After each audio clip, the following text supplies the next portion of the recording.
Toto je tretia časť tohto projektu. Dneska to bude o precíznej práci, lebo ak to dneska pokazíme, všetko bude pokazané. Dneska to bude o pripravovaní latovania na strešnú krytinu Jánošík od Blachotrapez. Pri tejto krytine to nie je ako pri falcovanej, že dáš plné podbitie a hotovo. Tu musíš tie laty mať presne vymerané, aby ti tie šárne potom sedeli. Neviem, či je to šárňa, pravdepodobne šárne. Poprípade mi napíšte v komentároch, ako sa volá tento kúsok. Ja si myslím, že je to šárňa, doska, kúsok. Ako to voláš ty? V prvej časti som sa vás pýtal na nejaké rady ohľadom tejto strešnej krytiny, lebo som ešte v živote neinštaloval.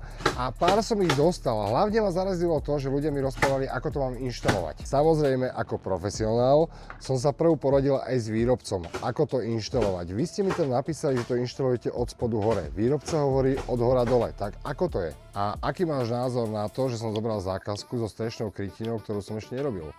Klient o tom vedel, ale ako si na tom ty? Bojíš sa nových vecí, alebo sa rád učíš nové veci? A taká rada, daj si záležať na tom Tatranskom, nech to máš pekné aj v rohoch, tie čiary nám pekne sedia. Tak, pozri sa, aké to máme krásne.